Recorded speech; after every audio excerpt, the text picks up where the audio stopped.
Today we welcome the University of Minnesota's Dr. Teddie Potter, who will be discussing partnership, co-creating a healthcare system that's for everyone. So today we would like to welcome everybody to engage actively throughout this presentation. You will notice on the right-hand side of the GoToWebinar, there is a button that allows you to raise your hand. Unlike some of our other career development webinars where we hold questions and answers till the end of the session, we would like to welcome you to treat this as your virtual classroom, and thus you may raise your hand at any time, at which point we will unmute you and allow you to ask your question actively throughout the presentation. So with that said, without further ado, Dr. Potter, please take it away. Welcome, and thank you for inviting me to present this webinar. It is a little bit unconventional because in the past, sometimes I've done webinars, and as Drew said, I will wait till the very end and then entertain questions. But I'm talking about co-creating today, and I'm talking about partnership today. And so when a slide or a comment strikes you and you want to add a piece of information, that is fine with me. I really think this is about moving the topic forward and being richly engaged in how we become effective partners with one another. So a little bit about myself. I know I'm always curious when people are speaking about who they are. So in addition to being a faculty at the University of Minnesota School of Nursing, I also am specialty coordinator for the Doctor of Nursing Practice in Health Innovation and Leadership. So I am involved in preparing our future nursing leaders, be they, whether they're going to be administrators, some of them will be faculty, some will be directors of NGOs, some will work for medical device companies, some will be working at an international level. Wherever they're working, I want them to understand the principles of innovation and partnership. So that's deeply who I am. I also am Director of Inclusivity and Diversity for the School of Nursing, hence my connection with this webinar program. And I'm Executive Editor for the Interdisciplinary Journal of Partnership Studies, which is an open access peer-reviewed journal, which I'll be talking more about later. So as you can see, the objectives are that you will begin to understand more about social patterns and how different groups of people come together to either be in a domination setup or a partnership setup, and how this impacts our research. And so that's what I hope you walk away with today. Conflict of interest statement, I just needed to let you know that I did write a book that talks about this theory, and so that is where the information is coming from. So I use this slide quite frequently, and it is really helping people, especially in the United States, understand the context of our healthcare system. A lot of people think that we have the best and the greatest healthcare, and in many aspects it is a very good and strong healthcare system. But if you look at the G11, the 11 nations that have very comparable economies and comparable government structures, and then you compare that to our health outcomes, this slide is very significant. And we're looking at the rating of effective care, safe care, patient-centered care. Is it cost effective? Is it timely? Is it efficient? Is there equity involved? And do we promote healthy lives? Ideally, we would be like the United Kingdom, ranked #1 out of these 11. But consistently, the United States has an overall ranking of 11th out of 11 nations.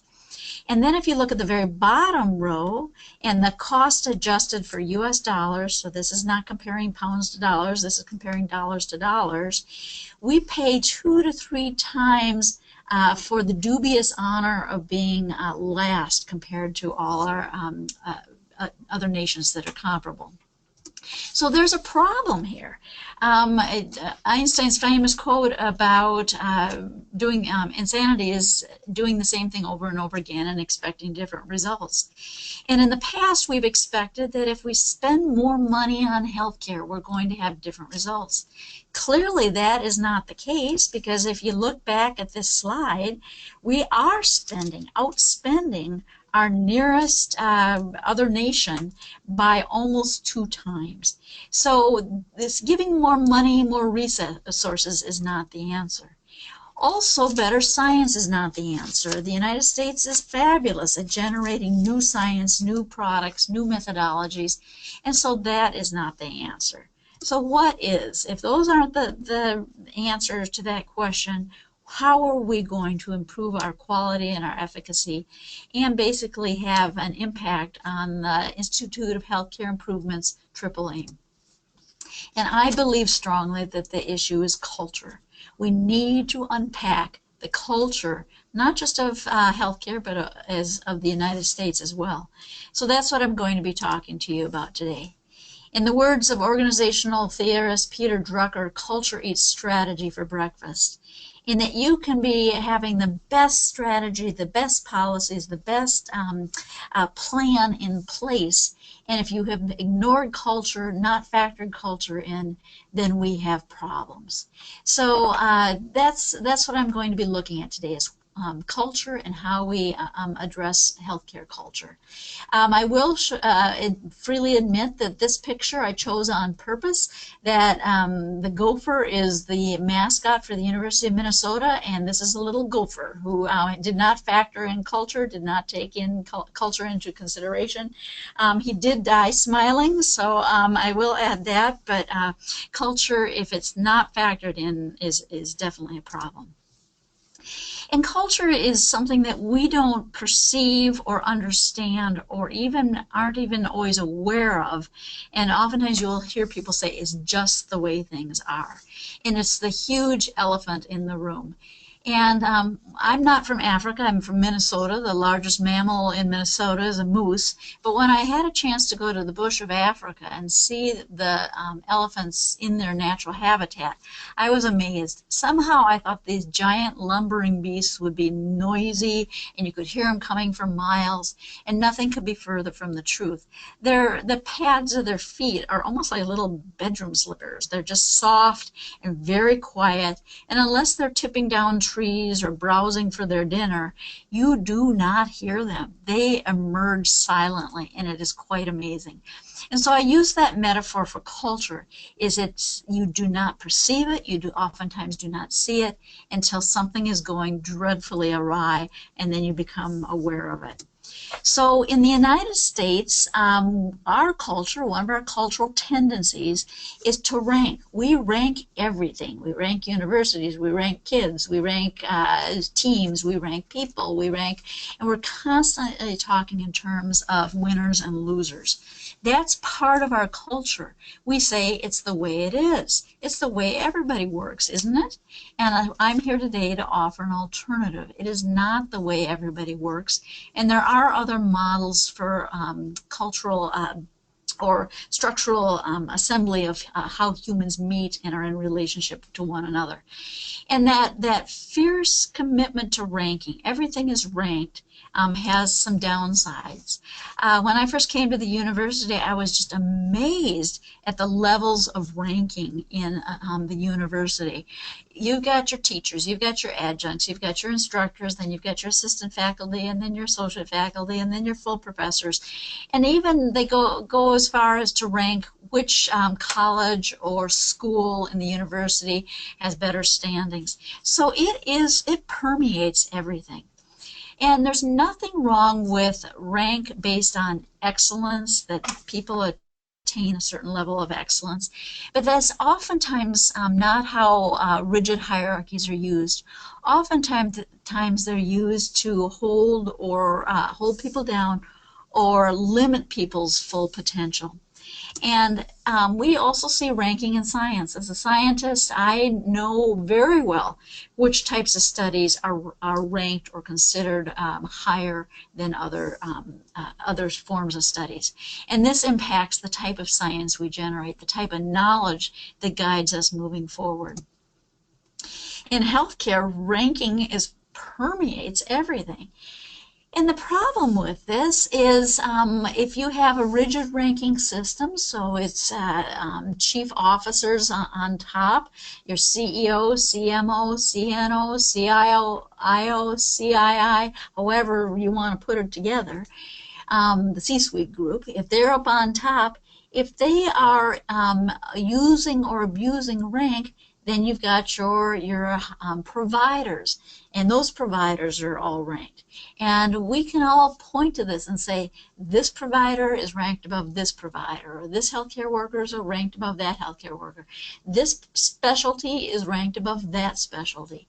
And anytime we're doing that, it is a disservice to everyone, especially in healthcare, where in a rigid ranking system, the lowest rung or the most devalued rung is given to patients.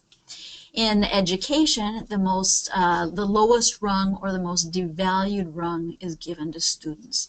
And there is a problem. We are not going to be able to design effective healthcare, effective education, when all parties are not invited to participate as equals. So this is a picture of what ranking can do to people. This is a United States Olympic team. They won the silver medal. Woohoo! Don't they look excited? Aren't they thrilled? Isn't this just a time to celebrate? They've worked hard. They have shown their expertise. They're going to go home and be role models for their communities. Now look at their faces. Do they look excited? Do they look proud? Do they look honored? They do not. Yet you look at how other countries, teams from other countries respond when they get a bronze, or even when they get the 32nd position. They're excited to be there, excited to be representing their countries. So see how there's a difference in culture and the impact of this rigid ranking. So I want to talk about where this whole idea came from. The idea of culture and our choices as we move forward comes from the work of Dr. Riane Eisler. Dr. Eisler is a social theorist.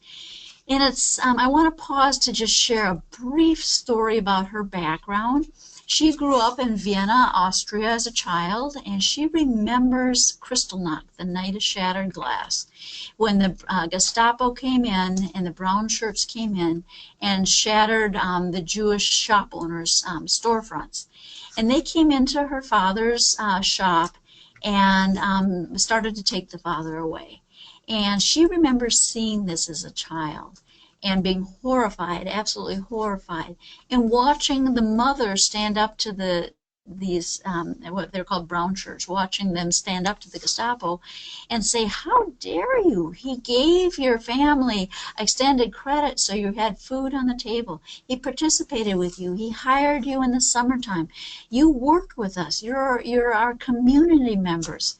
How could this be happening?" So Riane, as a young child, grew up and saw this. They were able to get the father back. They immigrated to the industrial slums of Havana, Cuba, where she continued to grow up. And then she immigrated to the United States, where she got a law degree and became very involved in the civil rights movement and social justice movements. And her question, her burning question in her mind was, why are some countries more apt to orient towards harm of one another, like Nazi Germany, and some seem to understand the principles of supporting one another, like modern-day Scandinavia? So instead of being a historian in the traditional sense, where you carve out a very small niche and collect data and analyze that data, she's recognized as one of the world's greatest macro historians. And a macro historian looks at big data sets and analyzes big data sets. So Riane looked at cultures all over the globe, all through time, and analyzed social orientation and social structure. And what she discovered is that humans, when humans gather, be they gather in a group as small as a family, to a group as small as a city or town or an organization, we tend to organize on a continuum from what she calls domination to partnership. And both of these ends of the continuum have very classic and predictable patterns of behavior and belief. The domination pattern, and we're all sort of mixes somewhere on this continuum, but the further you go towards the end of the domination continuum, you will see things like very rigid ranking. To maintain that ranking and to keep people in their place, you use a lot of shame and blame and fear. In some social structures, men are ranked over nursing, but this is rankism and domination are equal abilities for both genders. So in nursing, we've had to struggle against females treating male nurses poorly. So males oftentimes over females, very rigid ranking. The leaders do everything they can to maintain power, fear, shame, and blame, and communication only travels one way, and that is down the ladder of hierarchies. In partnership, on the other hand, you have the communication flows both ways. People are encouraged to bring their concerns and their values forward. They're invited to participate. Males and females are respected and honored and are not gender stereotyped. There is a strong commitment to inviting diversity, inviting inclusivity. And the leader, you still might see some hierarchies in organizations that orient towards partnership, but instead of hierarchies of domination, you have what are called hierarchies of actualization, where the leader in the culture uses their influence, instead of to abuse and hold down, uses their influence and power to lift up, to always lift people up to their highest potential. It's a wonderful thing to think about these two extremes, and once you see this, you begin to see it everywhere, hear it everywhere, and you can spot it. You can spot where cultures or organizations, families, systems are oriented towards domination, where they orient towards partnership. Then what I did is I was one of, in graduate school, Rian was one of my external members of my dissertation team, because I felt that the cultural transformation theory explained my experience in healthcare, how I felt and experienced ranking in healthcare, and that there were limitations to my full potential. The beauty of her theory is that we can choose. As soon as you see where you lie on the continuum, you can always choose to be moving it towards partnership. And that's what I think holds tremendous help and hope for healthcare. So what does domination look like in research? Definitely patterns of inequality in opportunities, inequality in funding, and inequality in recognition. Those are old patterns of domination in the domination system. You will also hear people use shame and blame to keep novel ideas out of the discussion, to perhaps sabotage people who are writing grants for innovative solutions. You will see that diversity and a belief that diversity and research are unrelated, that they're not connected, that it doesn't matter, that it's tangential and we don't need to talk about it. You'll see that failure is considered unacceptable, something to be ashamed of. And if you're low on in a domination system, in a research institution, you might be blamed when grants are not awarded, when inadequacies are found to have happened.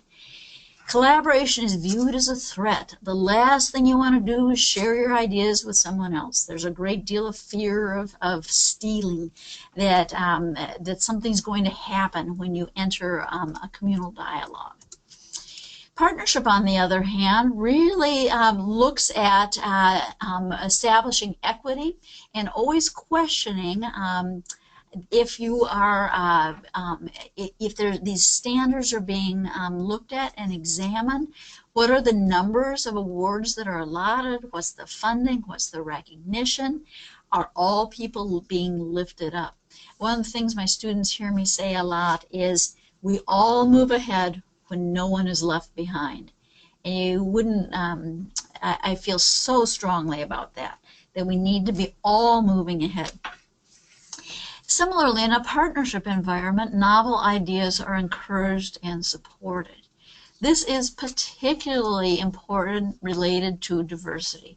So, for example, you can't see me, but I am of a European American descent, and so I have not encountered or lived some of the experience of my colleagues who are minority colleagues.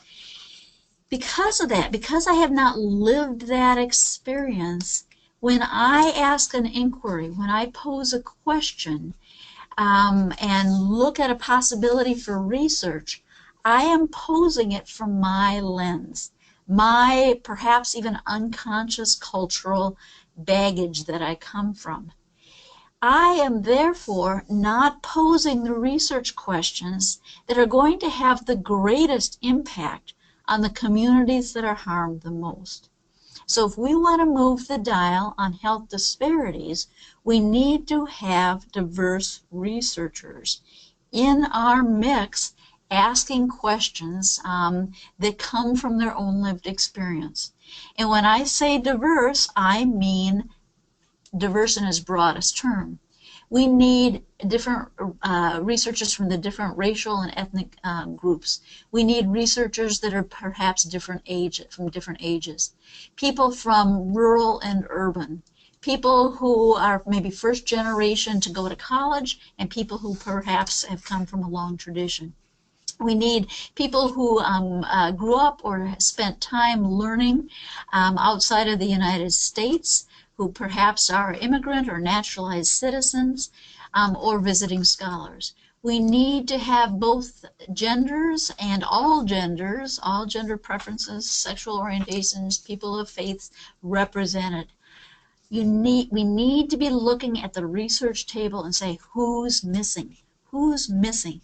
Because whoever's missing is holding part of the solution. Similarly, in this whole philosophy, failing is not seen as a something to be ashamed of. It's seen as a reality.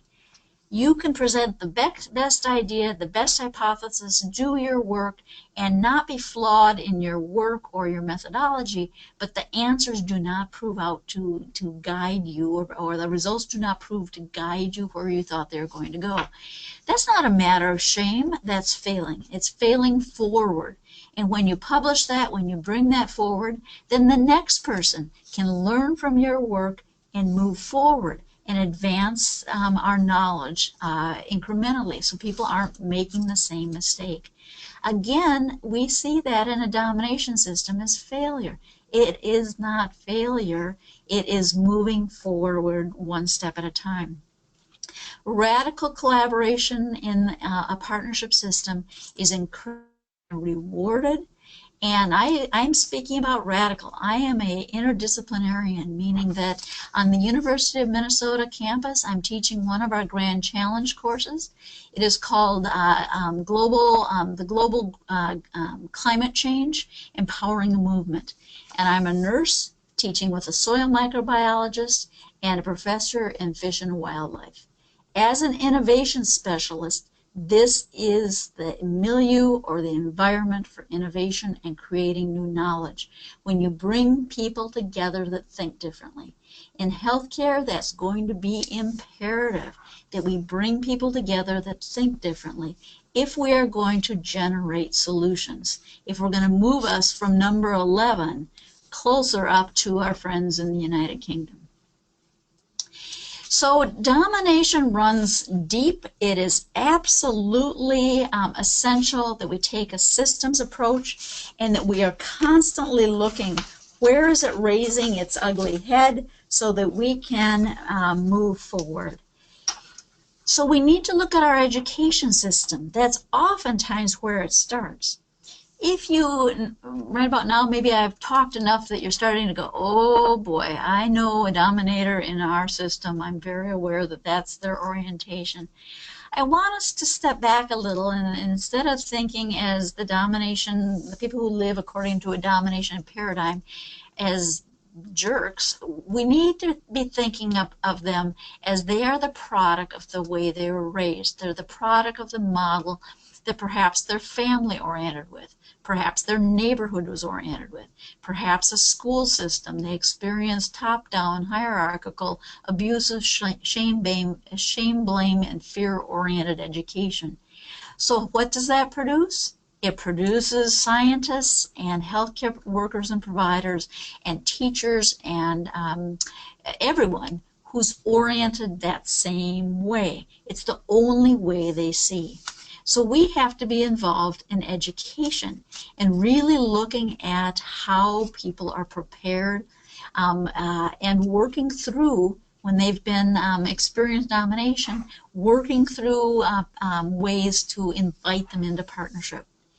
We need to be reviewing our policies and our procedures and our grant records of funding, the grant records of funding organizations, to see if there's patterns of only funding certain people, only funding certain topics, dismissing solutions that come from the community or are suggested by a community. We need to unpack that. We need to review our political processes and our legislation.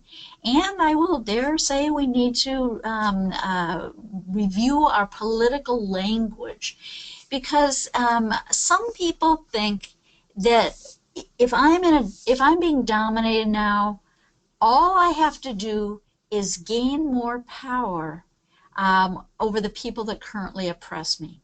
But what you're doing then is you just are changing places. It's as though a great play that has many acts, and you ask an actor to come in and play a different part. You're still going to get the exact same results because you have the same script. If we're living according to domination, just changing the players is not going to change the outcomes. It might feel good to those who've been oppressed, no doubt about that. But if they in turn become the oppressors, we're going to get the exact same results. So all of us-them language does not move us forward. It does not help anything. It does not dismantle domination systems. It does not build partnership systems. Our great challenges, our grand challenges, are going to require the invitation, the acceptance, or the inclusion of all people. And that's sometimes hard to stomach when you feel real strongly about an idea, but it's absolutely necessary that we avoid this polarizing language and we start these patterns of inclusivity. Media needs to be questioned because, especially related to scientists, scientists are not earning the, well, they certainly aren't understood by the general media and the general populace. And where they once held a very respected role of generating new knowledge, then translating that knowledge into sort of behaviors that help further, be it our health, our education, our systems, they're in some quarters demonized. And so we need to be looking at how media is portraying scientists. And we need to evaluate the paradigm of those who want to be mentors. Because if a mentor comes from a very solid domination background, We are not going to be furthering careers or the hope or the vision or the ingenuity of those that they're mentoring. So this is very serious. So I'm going to take a minute to ask our people running the webinar to see if there have been any questions or to get your feedback. I would love to engage with you as a community of learners. Is this your experience? Can you relate to this? Do you have questions?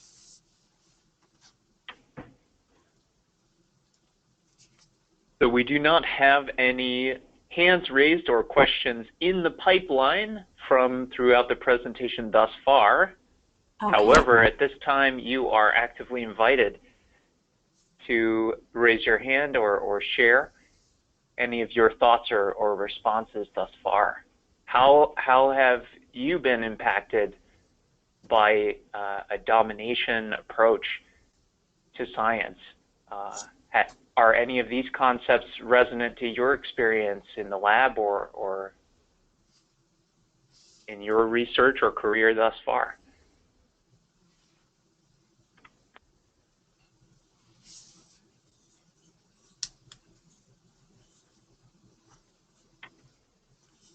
And as a reminder, you can either use the raise hand button on the control panel for GoToWebinar, or you may navigate to the questions panel and submit questions in a written format. And Drew, while we're waiting for people, I'm going to, you didn't know this, we didn't rehearse this, but what are your thoughts as you listen to me speak? Oh my goodness, yes. I might say, you know, even as someone who is not a scientist or you know, does not have experience in a lab, but I can certainly say that as a professional, I've experienced the difference in you know, just styles working with C-suite individuals and different managers that you know, when you mentioned those that emphasize a sort of shame and blame approach to problem solving, you know, I have seen firsthand that can be less effective than a more collective, hey, we're all in this together, let's take a look at the problem together approach. So I've certainly seen both of these styles at play, certainly in a, you know, in a general sense, in a professional capacity. Mm-hmm. So can definitely say that those aspects were resonating with me as you mentioned them. Well, and this is not talking about flattening organizations, and I need to make that clear, in that if it's a family orientation, you're not talking about let's get rid of the parents and the kids get to make all the decisions or be equally making decisions. That would be chaos and perhaps dangerous because the kids wouldn't have all the information necessary to make some appropriate family decisions. It doesn't mean in a classroom that there aren't any teachers, that it's a free-for-all. It doesn't mean that in a organization, a university or a healthcare system, that there aren't people in the leadership role. It's how you use your power and your influence. It's how you relate to one another, and do you harm people or limit people? Do you hold them down or do you lift them up every opportunity that you have? And it takes practice. It's like working a muscle. It takes practice because, as I said, our culture orients towards domination. So in some respects, you have to unlearn it. And are you perfect at it the first time? Absolutely not. But once you see this continuum and once you're sort of clear on what domination looks like, what partnership looks like, you can modify and modulate your behaviors and your actions. Does it mean that you aren't, you know, forceful in a dangerous situation? No, we need our leaders to be able to give directives, to be able to tell people what to do in an emergency situation. That's totally appropriate. But in a situation where it's non-emergent and you can allow more participation, are you always still dictating down to the employees or the scholars or the lab workers, or are you inviting participation? Are you asking for insights? And that's how the difference goes.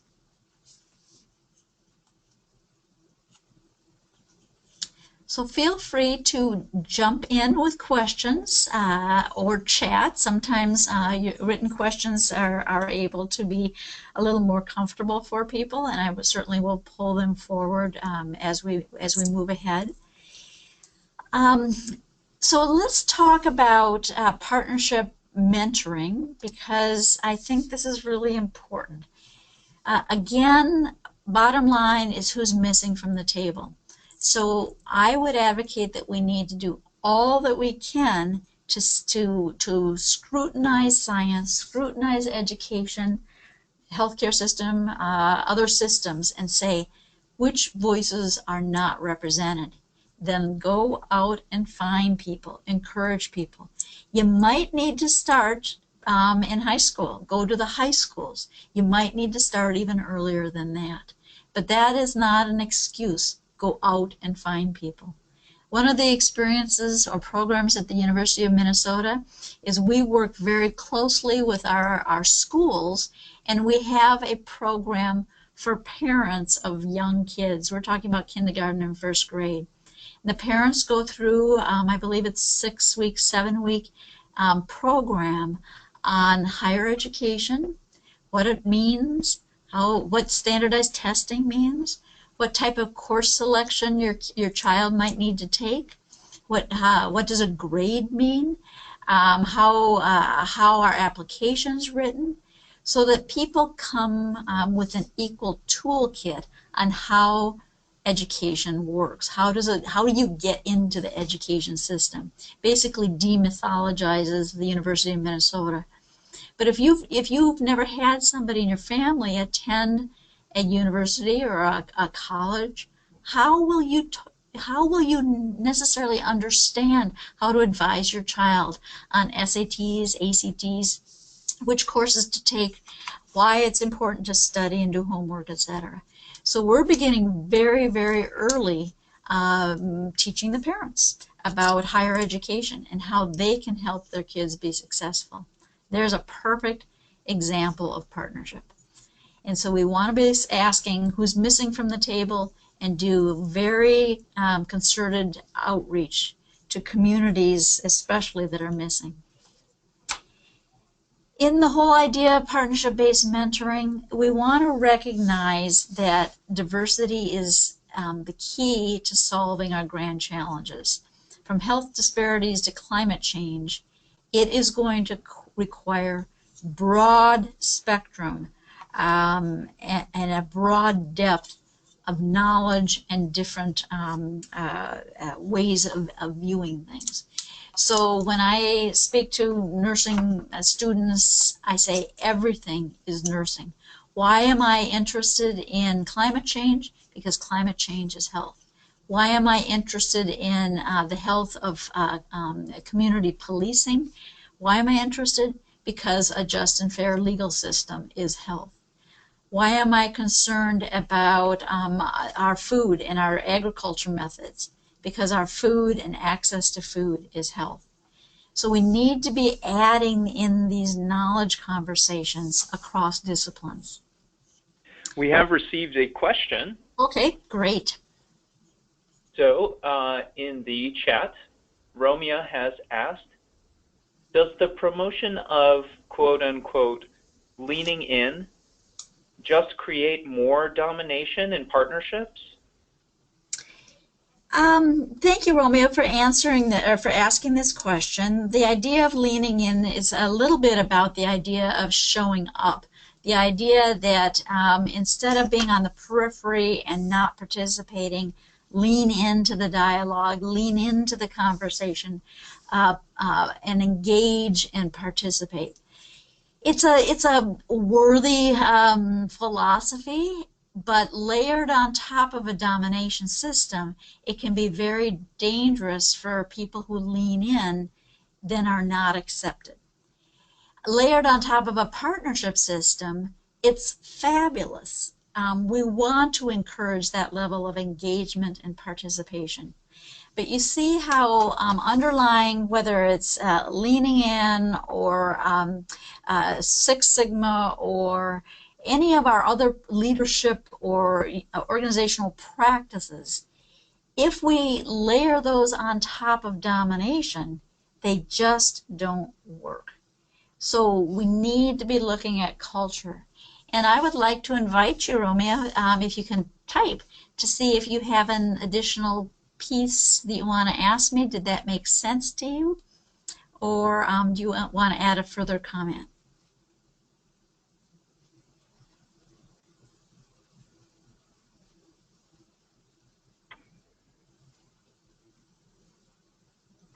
We do have another comment.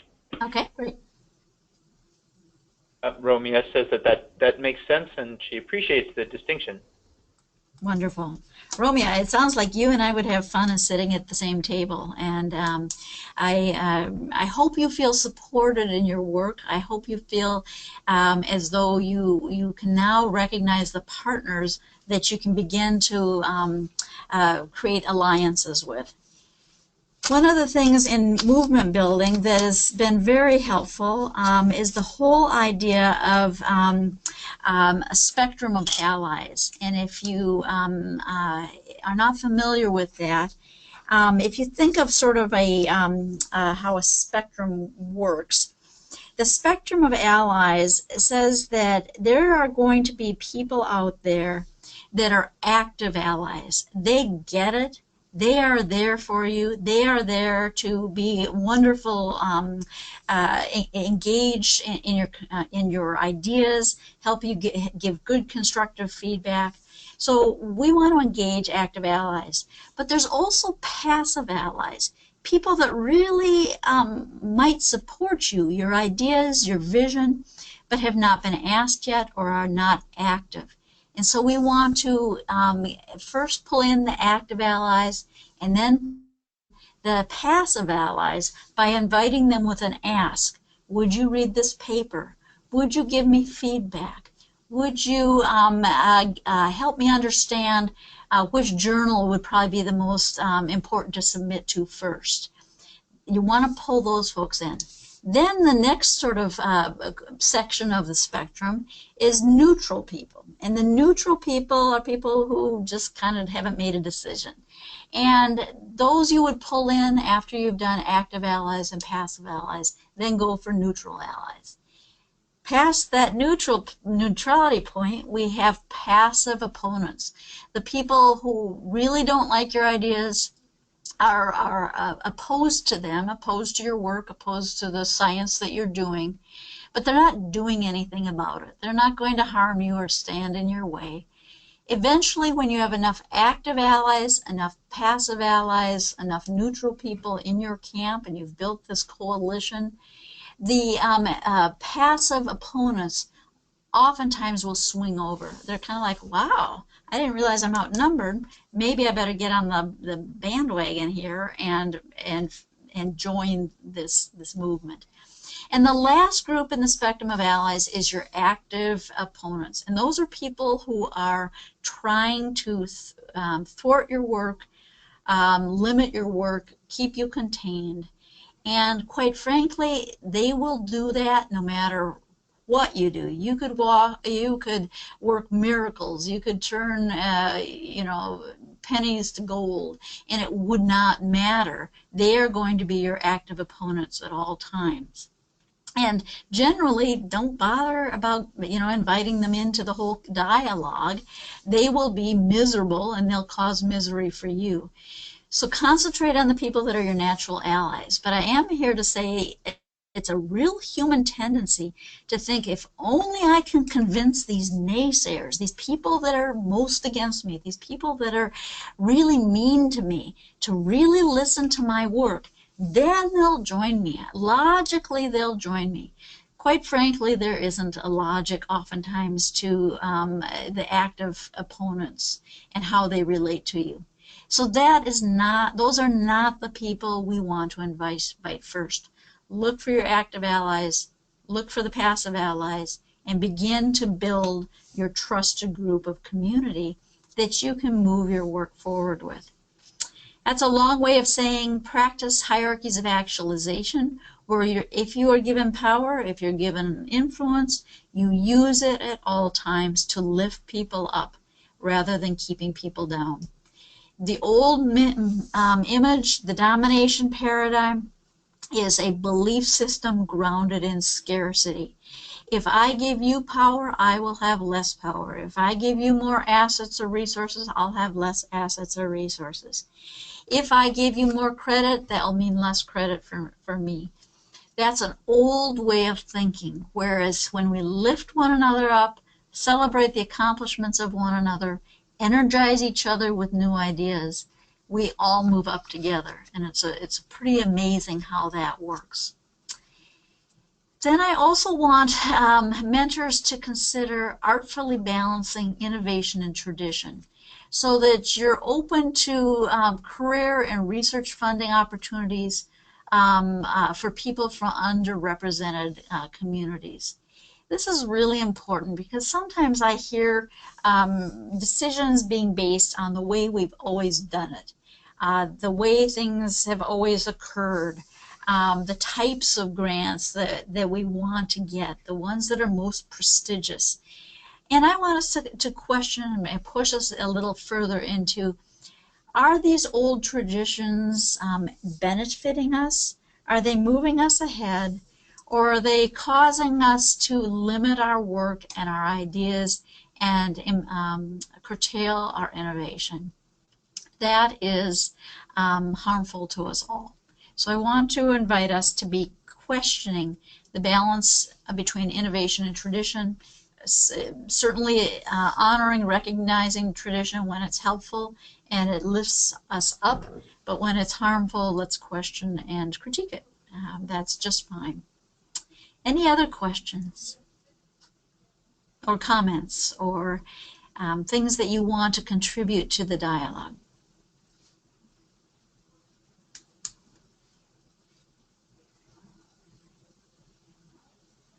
We'll give folks a moment. Okay. So Drew, you don't have to say anything, but I am going to talk to you as though you're my research assistant and I'm the researcher. And I'm going to talk to you as though I have come from a domination orientation. And so I want you to hear what that sounds like. So Drew, I've got numerous things I need to get done today. I'm flying off to a major conference and I'm presenting, so I need you to pick up my laundry, and I want to have you also make sure that you make these phone calls. They are not, they're phone calls in the community, but I'm just not going to get a chance to get back to these people. I also want you to think about when I'm gone, your behavior in the lab. I've been recently pretty concerned about your productivity. It is not nearly where I would expect you to be. I asked somebody about you, and they said that you spend a lot of your downtime working on your own ideas. Quite frankly, Drew, that's just not acceptable. You need to be working on my ideas. My ideas are the ones that are known out there, and then you'll be learning from my ideas. And then you can apply my ideas someday to furthering my work with your contributions. There are so many students and graduate students in the pipeline that would love this role. And I'm just here to tell you that you're kind of being watched, buddy. This is serious stuff, and I just want you to really understand that this is not acceptable, that you are really working on innovative thoughts right now, because that is not your role. So, Drew, does that make you want to create or participate or learn? Gosh, that makes me want to shrivel up. Yeah. Does it make you want to be a scientist or a researcher? It's not particularly encouraging, no. So I'm going to put my other hat on here and be a partner for you. So Drew, I have appreciated your work as a research assistant, and I'm flying off for a conference over in Europe, and I've got lots to get done before that point in time. I've got laundry to pick up, or dry cleaning to pick up, and people in the community to get back to. So I really need to talk about what's on our docket for today. And can we take a look at all the things that need to be accomplished in this lab?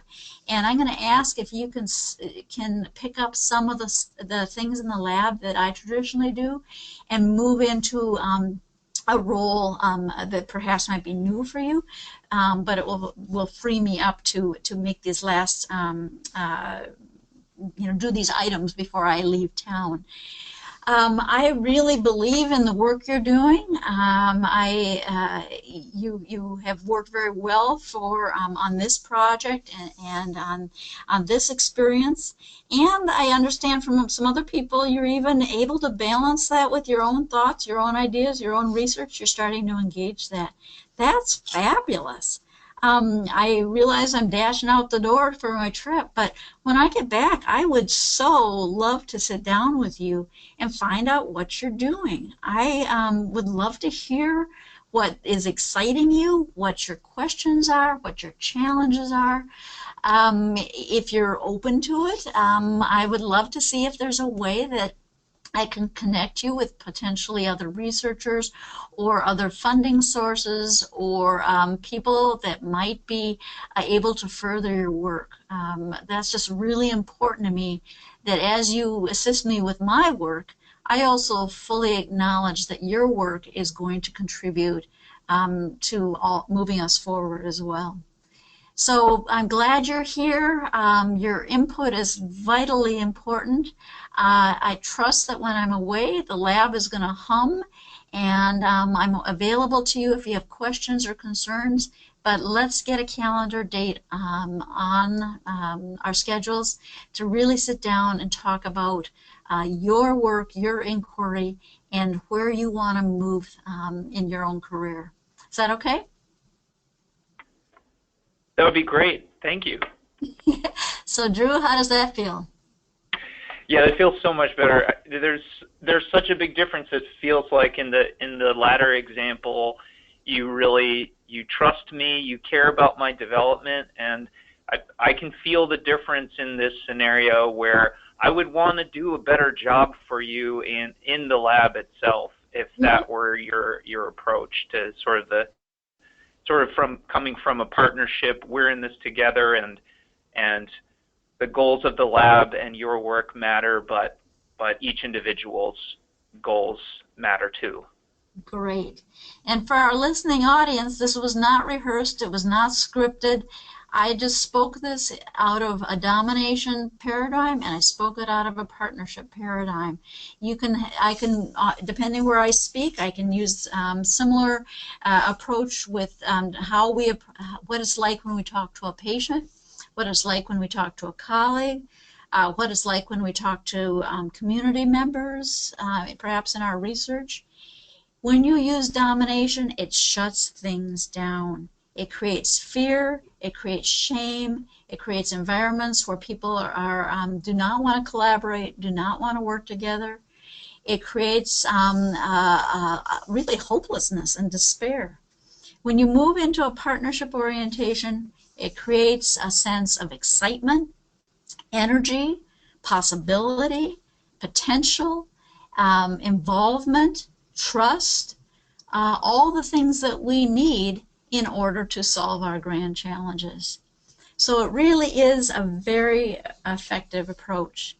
And I'm going to take a pause here to just see if anybody, could you feel it through the phone lines or the computer lines, what it feels like to be dominated, what it feels like to be a partner.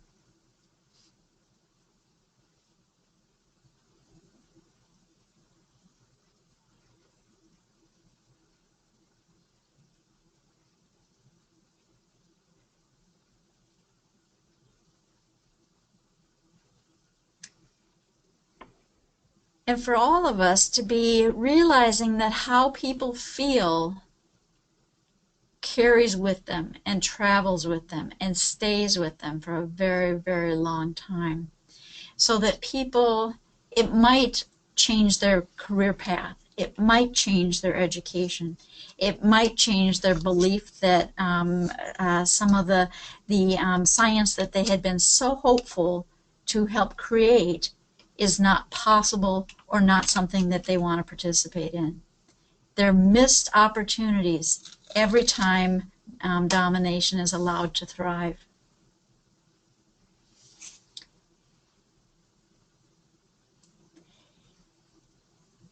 So I'm going to close with this idea. This is a little bit of my teaching philosophy. It's from John Westerhoff.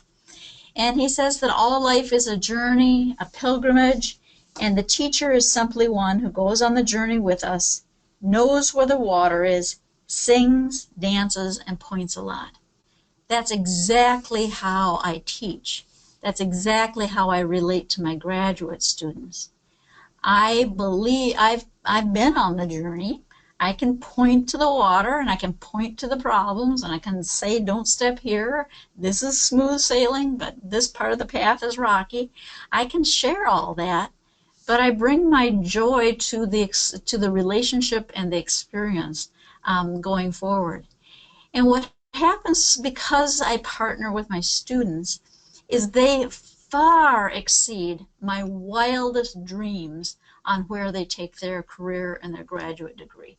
Far exceed anything that I would have planned, quite frankly, that they would have planned. Because most people plan too small.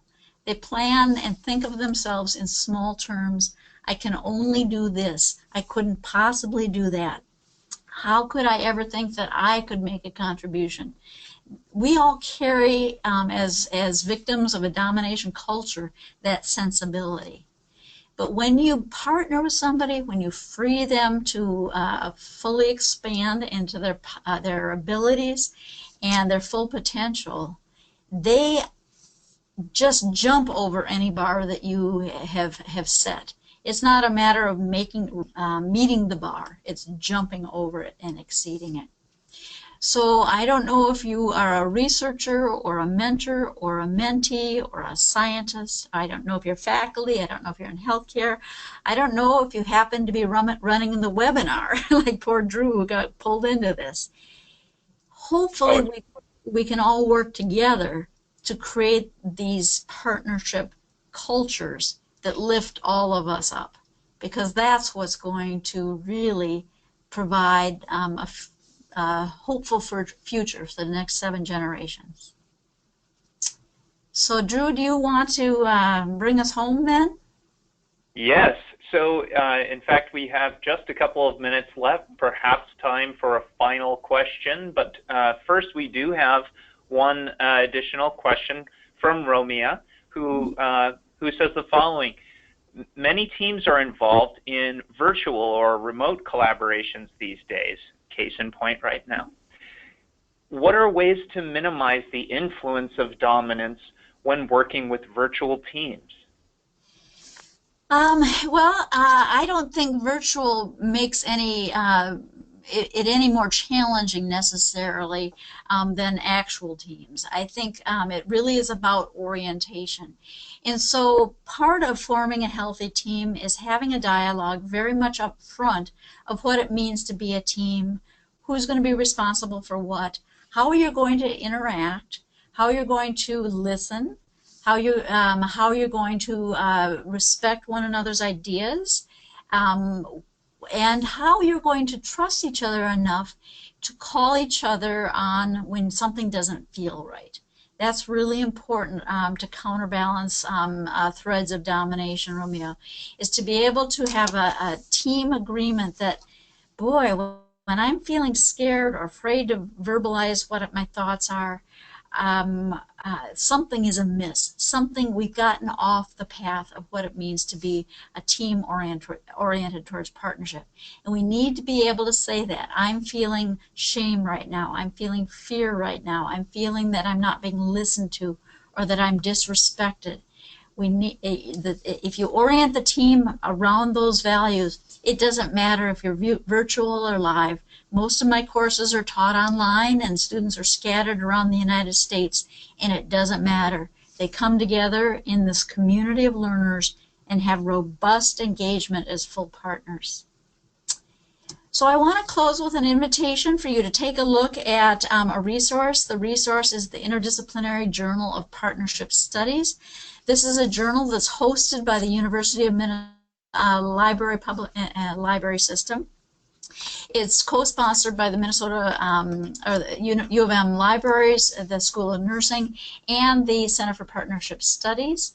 And the goal is to be a place where all the disciplines can submit knowledge to further the growth of partnership and collaboration. We're less concerned about the data of hard science and science outcomes, but when you worked with a community, when you worked with across a discipline, when you worked with a research partner, how did you make that work? That's the art and the science we're looking for. So we're looking for research articles, studies, but we also have voices from the community where we invite people to talk about their application of partnership principles. It is a peer-reviewed journal. As I said, it's open access. It's less than 2 years old, and we've had well over 7,000 downloads from 120 nations. So the world is watching. They're watching us shape and create these partnership systems. And I invite all of you to consider submitting, certainly reading, and participating in the creation of this new way of relating. Thank you very much. And my information, you can always email me at Teddie Potter. My email is tmpotter, P-O-T-T-E-R, @umn.edu. And I would welcome engagement if you have additional questions. Thank you very much. Thank you, Dr. Potter, and thank you everyone for tuning in to this career development webinar hosted by the National Research Mentoring Network. We are proud to bring you these webinars as a series, and please be on the lookout for additional invitations to our next webinars in the series. We'll also be following up today's webinar with a brief email that will include both a link to the Interdisciplinary Journal of Partnership Studies, as well as a summary of today's webisode with a link to the video recording in case you'd like to share with any of your colleagues. Thanks so much, and we hope to see you next time.